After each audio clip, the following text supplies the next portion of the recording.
അസ്സലാമലൈക്കും. വലൈക്കും അസ്സലാം. അജലിരിക്കി.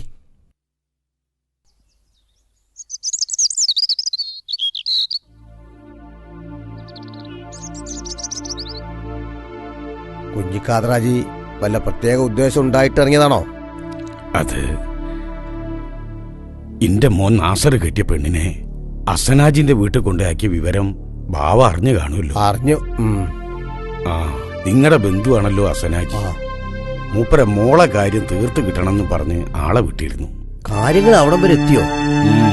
ബാവക്കറിയാലോ, എന്റെ മോൻ അഹമ്മദ് സീനത്തിന് മൊയ്യല്ലിയ കാര്യം തന്നെ എന്റെ മനസ്സിൽ ഇതുവരെ പോയിട്ടില്ല. കുറെയൊക്കെ കഷ്ടപ്പെട്ടെങ്കിലും സീനത്തിനെ സുലൈമാൻ കെട്ടി. ദുരിതത്തിലായത് അഹമ്മദിന്റെ മോൾ അസ്മാബിയ. ഭാര്യാഭർത്താക്കന്മാര് തമ്മിൽ പിണങ്ങലും കുറച്ചു കാലമൊക്കെ വേറിട്ട് താമസിക്കലും സാധാരണയാ. അത് നേരാ. പ്രായം പക്വതയും വന്നവർ ഇടപെട്ട് ആ തെറ്റുകുറ്റങ്ങളെല്ലാം പറഞ്ഞു തീർക്കലല്ലേ? അത് തന്നെ. അങ്ങനെ ഒരു ഉദ്ദേശത്തോടെയാണ് ഞാൻ ബാവാനെ കാണാൻ വന്നത്. ബാവ അസനാജിനോടൊന്ന് പറയണം. നാസർ കുറഞ്ഞ വാശിയില. അസനാജി പക്വതയും പാകതയും വന്നൊരാളല്ലേ. നാസറിനെ പോലെ മൂപ്പരും വാശി പിടിച്ചാൽ പറ്റൂലല്ലോ. ഒക്കെ നമുക്ക് പറഞ്ഞു നേരെയാക്കാവുന്നതേ ഉള്ളൂ. എന്റെ മോൻ യൂസഫ് ഒന്നും ഇങ്ങോട്ട് വന്നോട്ടെ. അതിനു മുമ്പ് ചാടി പിടിച്ച് ത്വലാക്കിലെത്തിക്കരുത്. എത്തിച്ചാ എന്റെ നബീസുനത്ത് താങ്ങാൻ കഴിയൂല ബാവ. ഹാജി വിഷമിക്കാതിരി, ഞാനൊന്ന് കാക്കനെ കാണട്ടെ.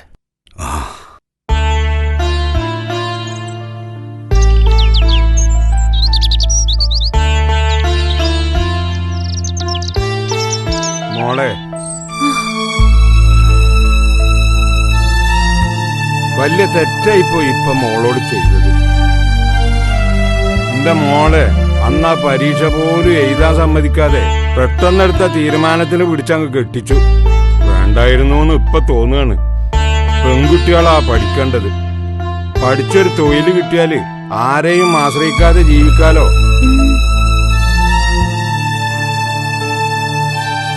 നോക്ക്, കല്യാണം ചെയ്തേക്കാൻ കഴിവില്ലാതെ ഉണ്ടായിട്ടും നേരെ ചൊവ്വേ കല്യാണം കിട്ടാതെ എത്രയോ പെൺകുട്ടികൾ കഷ്ടപ്പെടുന്നു. ചിലരിന്റെ മോളെ പോലെ സങ്കടപ്പെടേണ്ടി വരുന്നു. ചില പെണ്ണുങ്ങൾ ഭർത്താവും കുട്ടികളുമായിട്ട് സുന്ദരമായി കുടുംബജീവിതം നയിക്കുമ്പോ പെട്ടെന്ന് ഭർത്താവ് മരിച്ച് വയ്യാതാരാകുന്നു. ഇന്നലെ വരെ സുഖസമൃദ്ധിയിൽ കഴിഞ്ഞവര് ഒരു ദിവസം പുലരുമ്പോൾ അവരുടെ വിധി തന്നെ മാറിപ്പോകുന്നില്ലേ? പഠിപ്പുണ്ടായിരുന്നെങ്കിൽ ഒരു പരിധിവരെ ഇതിനൊക്കെ പരിഹാരമാവുമായിരുന്നില്ല മോളെ. ഇപ്പൊ പറഞ്ഞു വരുന്നത് എന്താണെന്നറിയോ? മോൾ ഇനിയും പഠിക്കണം. ആ പരീക്ഷ എഴുതി പാസ്സാകണം. പെൺകുട്ടികളാണെങ്കിലും സ്വന്തം കാലിൽ നിൽക്കാൻ പ്രാപ്തി നേടണം. പറ്റുമോ? ഉമ്മ അതെന്തൊരു ഇരിപ്പാ. ഉമ്മ അപ്പം കൊറേ ആയിട്ട് ഇങ്ങനെയാ.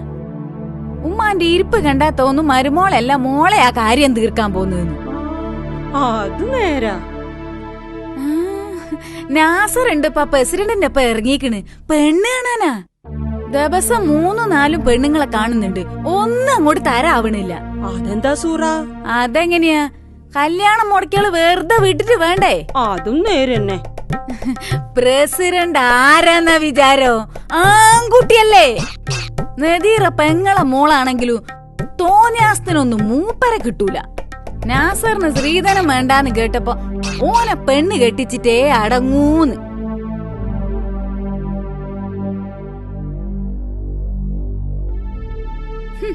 ഈ പെണ്ണുങ്ങൾ എന്താ പടച്ചോനെ ഇങ്ങനെ ഇറങ്ങിക്കിട്? പടച്ചോനെ പേടില്ലാഞ്ഞിട്ട് ഒരു ചൂരിദാറും വലിച്ചിട്ട് ഇങ്ങോട്ട് ഇറങ്ങല്ലേ ആൺകുട്ടികളെ വളയ്ക്കാന്. ഒരുത്തേക്ക് ഒരുത്തനൊന്നും പോരാ. അയ്യയ്യയ്യയ്യ എന്നെ കൊണ്ടൊന്നും പറയിക്കണ്ടോ. കേട്ടോളാമ്മ, ഞങ്ങളതൊരു മാതൃക കുടുംബ. എനിക്ക് അഹമ്മദ് കായും അഹമ്മദ് കാക്കി ഞാനും സന്തുഷ്ട കുടുംബം. ഞങ്ങൾക്കും അങ്ങനെ തന്നെ.